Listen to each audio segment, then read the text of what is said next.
Yes, indeed. We're going to have him join us now. But before we start the conversation now, well, let's put it out here now. Well, Dr. Chidi Lloyd will be joining us on Monday morning here to give his own perspective concerning what is going on in River State. So he'll be joining us here on Sunrise Daily Monday morning.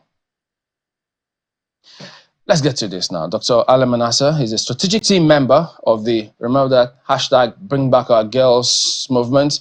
Well, he's also director of media and communication of the Kibaki Area Development Association, CADA, as it's a pan organization of the Chibok community. He's also executive director of Impact Trust International. Good morning, and thank you for joining us today on the program.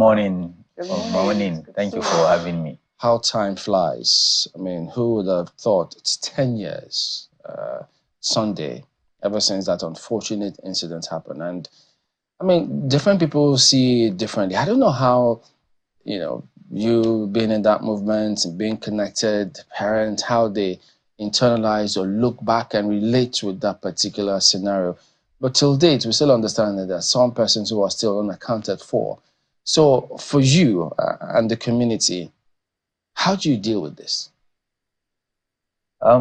It's really difficult to explain because as a community, you have different feelings around what really happened 10 years ago. And going into this journey of waiting, hoping endlessly for the rescue of the Chibok girls, 2 years into the abduction, there were girls that were rescued. So if you are describing the feeling of either the parents or as community, it will definitely differ because while some are happy their children are back, some have been waiting endlessly without ever seeing their children. Some have already died while waiting. And as it is now, we still have lots of girls missing and no clear kind of communication from the government as to what exactly is being done to rescue the remaining Chibok girls. No briefing, no update, nothing. So it's just blank. And when we are approaching 10 years, when we are approaching a milestone year of April 14, everything comes back to life again. The media engagement, people asking questions, the people visiting Chibok trying to ask, how are the parents doing? How are the rescued girls doing? How are the, any update on the missing ones? So, and everything comes back to life again without actually having that accountability and closure, especially regarding the ones that are still missing. So it's about trauma, it's about pain, it's about anger, and there's nothing one can do about, because you have a government over the years that we've been engaging, starting from the government that the abduction happened under them, and shortly after there was a transition into another government, and President Buhari spent 8 years, and now we are in another government, 3 different governments, and we are on one issue. And when you talk about governments, does this also mean that there was no communication or it went cold? Probably tell us at what point. Did it go cold right from the state governments to federal governments? No communication from any of those whatsoever? All through, there was no communication whatsoever. At some point, before the COVID, that the Bring Back Our Girls movement stopped the daily sit-out and the constant, engagement between government officials, especially the security agencies and embassies and other heads of government. Periodically, then you could get some either announcement or press release coming from the presidency whenever there was either an attack or whenever the Bring Back Our Girls protested to any of the offices of the government then. But as it is now, since the COVID period, we have stopped the constant engagement, physical engagement. So it has gone back to like more of online engagement, and some that are into active humanitarian work have gone back to their organizations, trying to do things at the background to support the victims of terror. at various locations, because at some point we were complaining only, we were demanding about the Chibok girls and few others that were abducted. But as it is now, it has gone past that, because the purpose of the Bring Back Our Girls coming out to join that campaign was to put pressure on the government to ensure that the girls were rescued immediately. And why people did not even engage in the protest when the Chibok community protested 3 days into that abduction? People were still asking questions. Could this be true? If it is true, where are their parents? Where are the girls?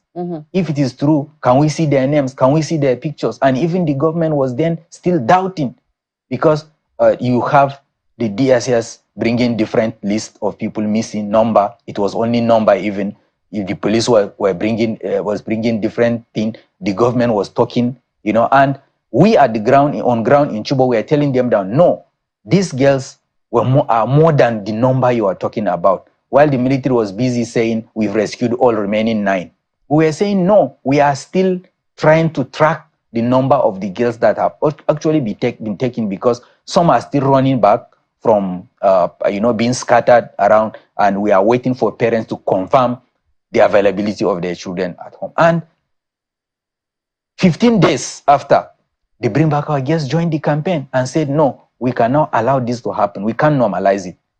Because if you could remember, prior to the abduction in Chibok, something happened in Buniyadi, the federal government college, where terrorists came and massacred 49 children, and it was like, it's normal, let's move on. And some people said, no, we can't move on. These are girls that went to school looking for education. And this is a state that's supposed to be, as at then, under state of emergency in a government school, and they were taken. So it's not normal. Do something and rescue them. And the days we started counting days. Now we are 10 years exactly. Well, I do not think that anybody who joined that, that activism at that point, thought that 10 years on, they will still be here demanding the return or the bring back of, girls who were abducted in a school. How would you say that perceptions over the years have changed with regards to the abduction of the Chibok girls? Exactly as you captured it. Many were thinking that it's not possible to have this large number of girls taken from school, and then it will take this long. So when the protest started, many thought it will take few days and the government will do the needful.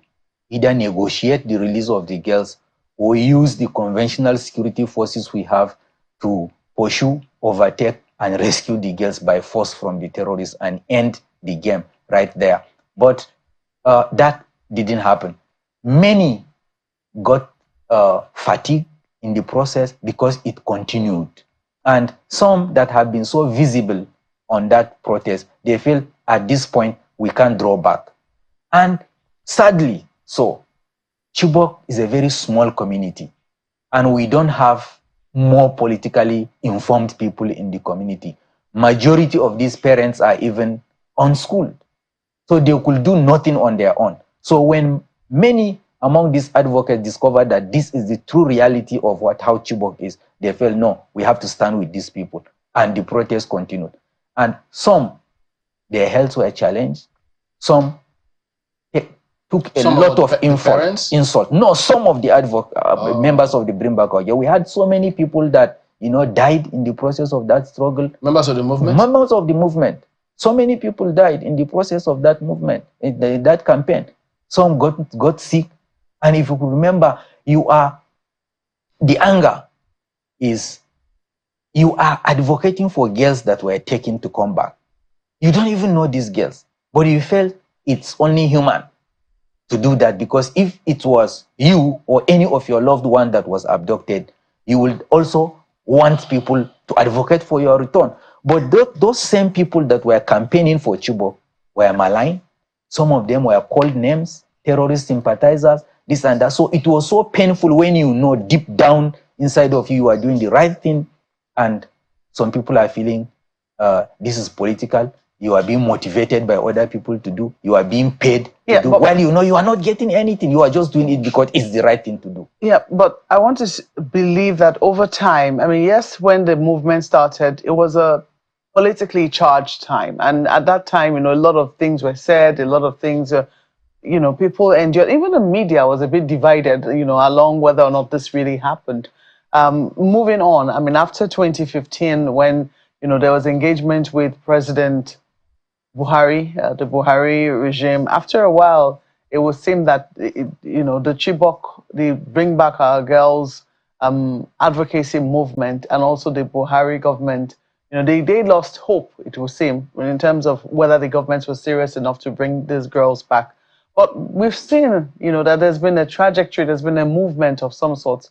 Some girls have been returned, or let's say a substantial number of the girls have been returned, but many more are still there. Would you say that there is now a sense of loss, a sense of maybe it's time to move on? Because I know only recently, some members of the Chibok community were addressing a statement to the First Lady. I don't know what had brought that about, but they were saying that it's very difficult for them to move on. They cannot move on. Is there now talk around, it's 10 years, the ones that can return or the ones that can be found have now been found? Is it time to have closure on this and move on? That has been our call even before Buhari's government comes to an end. We asked severally that can we have closure around this issue? You can't have closure without transparency. Yeah, I was going to say, what will closure mean? The closure, what we are asking about on the closure is, can we have all the committee reports published? Let people know what actually had the committee discovered. What was the true position paper of that committee, the General Sabo committee? Up to now, many Nigerians don't know anything about that committee. And when Buhari came in and we went to protest to the villa, he listened and he addressed us and he promised that he was going to set up a committee that will open up everything around the abduction of Chibok girls. Nothing was heard about that committee again till today. And at the 9th commemoration, we asked question. We said, if in the first year of the abduction, there were reports that some girls were killed through snake bites, some died as a result of childbirth, and there were some that were killed by bomb that was dropped on their places of abode by the Nigerian Air Force. And we asked the government, if at all we had girls that escaped, we had those that you negotiated the rescue, first 21 batch and the second 82 batch. All of them are talking. You've debriefed them, you've rehabilitated them and sent them to school. What have they said? Are you saying that they have not disclosed anything? Where they have been to, those that died? If we had one that died and the girls witnessed their death, why now can't the government now open up and say, okay, so person is no more coming back because she's not alive? Get the parents. Why do you think that that's the case, that they're not coming up with information? This is, some came back, Amina Ali escaped just 2 years after. We don't know, and that is why we are asking the government to be accountable. Because you have the intelligence, you debriefed the girls, you kept them in custody and blocked everybody from having access to them for many months. Even as I speak, try to access some of these Chibok girls, you will be met with a lot of brick wall because people feel don't talk. Even in those that are in school, no, you don't need to talk. You don't have to talk. Why are you blocking them from talking? 2 of the girls become impatient.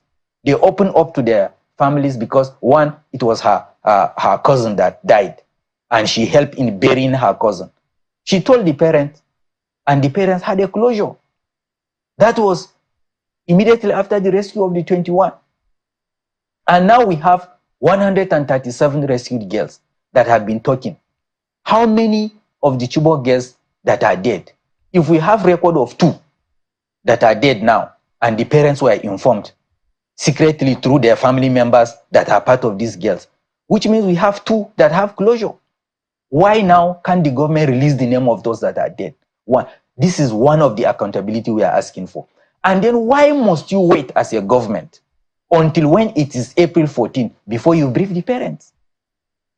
If at all there are actionable intelligence, even from the crude one that is coming out from the girls, you have your military still prosecuting the war on terror. Intelligence is not lacking, which means you have something to tell the parents. And that was why from start, Maupe, we've been asking the presidency, the Chibok girls' decks must not be domiciled in the Ministry of Women Affairs. They don't have the political clout to deal with issues like this. And we were not making this noise because we thought it's just Chibok girls. Well, some people are saying it cannot even be true. We were making that, we were struggling to draw the attention of Nigerian government and the security forces and the global community so that we will not be pushed to a level where we have schools, but children cannot go to school because they will have to choose to stay alive now rather than going to school. And that's where we are. Immediately after Chibok, what happened? Dapchi happened. Why? Because these terrorists were emboldened. They feel we can do this and nothing will happen. They came to Dapchi, abducted over 100 students, went away with it, and the talks started. No, we are negotiating. We will bring them back. You allowed terrorists that took girls from school to bring them back. 6 were marched upon and they died. 1 was kept behind because she refused to convert. She's a Christian and she refused to convert to Muslim. And you fold your hand, you allow the terrorists to still go back. What type of accountability is that? Something is amiss. Was the government accountable to the parents of those that died? Was the government accountable to the mother and father of Leah Sharibu? No. And the advocacy continued. Let us not allow this to linger. It will cause another problem. Then Kankara happened. Then Kagara happened. Then the Baptist student happened in Kaduna. Today, in Kaduna alone, we had more than 12 abductions of school children. And now it's widespread. How many? So how long can we be patient with this? It is sending a very, very bad signal of our government. Well, your group is the only group that has, still come up as the only advocacy group that, have advocated for the return of, children that were abducted in a school. As somebody who's done that, spent a significant part of his life doing that, are you a little still disappointed at the fact that, many Nigerians are still not speaking up as loudly as they can to hold their government accountable? Exactly. I am, because that is the big error. When you feel it is okay with you because the coffin is not at your doorstep, and you feel it is happening in the fringes of the Northeast, the terrorism, it's not touching you in Abuja, it's not touching you in Lagos, then you are dead wrong. Because how many soldiers died in the process of prosecuting this war on terror? We had Metele, we had Mongono, we had a lot of attacks that we lost, like 100+ soldiers in a day in the Northeast. They might not be all from the Northeast. They may be coming from different places where we are losing soldiers. If the government can open up to Nigeria on the cost of prosecuting this war on terror, we will be surprised over this period of 10 years plus that we've been fighting war on terror. So it affects all of us. So it's high time for everyone to feel it is not okay with me until it's okay with all of us. So we will be on this fight until we get our government accountable. And why we have this complacency and like a descal attitude is because the demand side to governance is not there. People feel, no, it's my uncle that, or it's my party that is in power. You don't need to talk now. Just like what happened between, you see the transition between the Goodluck's time and Buhari's time. Those that were saying, bring the girls back.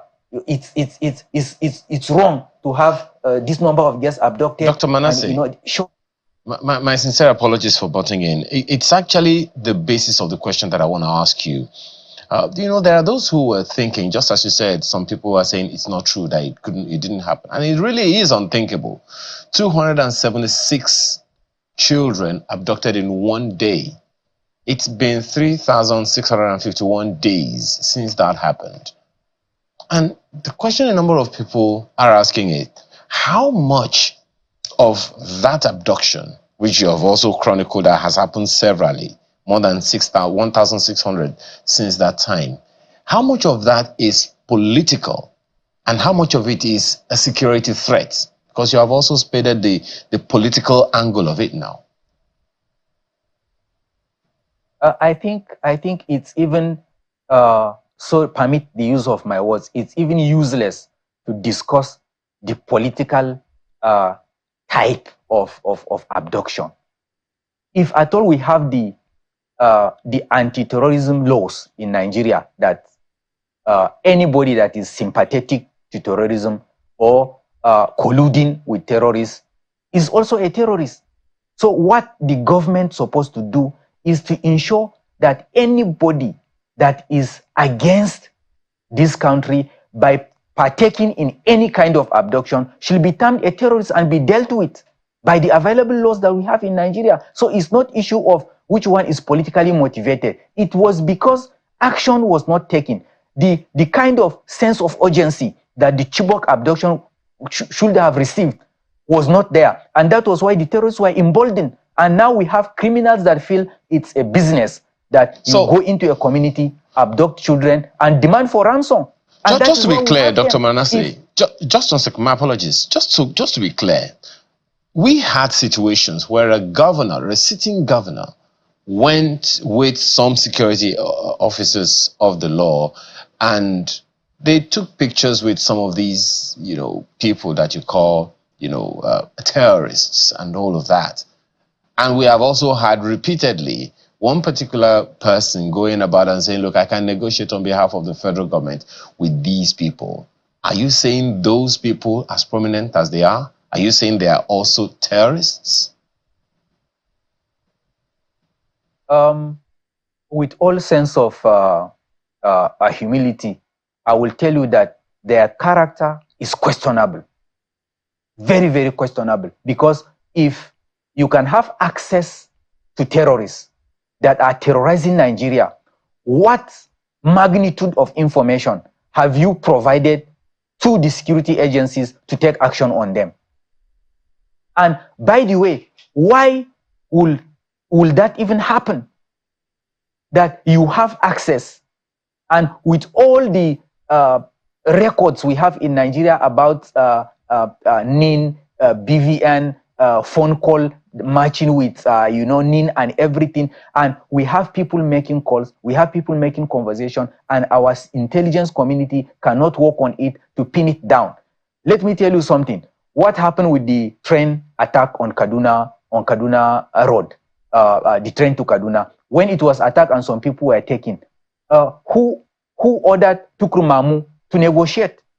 And the DSS was there, police were there, everybody was watching when the negotiations were going on, and people were, a lot of money were taken from people, and it was after the guy left Nigeria that they were chasing him to go and arrest him in Egypt. Where was our intelligence then?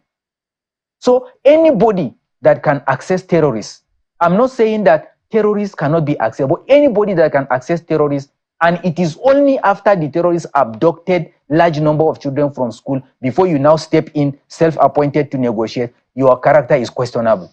Okay, well, Dr. Manasseh, we heard I think it was the Jonathan government, where some officials of government, perhaps even the president himself at the time, saying that he's aware that there were some moles, some Boko Haram sympathizers in the government of the day. Perhaps that also may or may not have played the role. That is why I was talking about the political angle to it, because if those sympathizers were there, or maybe are still somewhere around now, and are still one way or the other influencing things, perhaps that is something that can be considered. What is your take on that? Do you think they're still as influential, so to speak, today as they were back then? If you can answer that in about 30 seconds.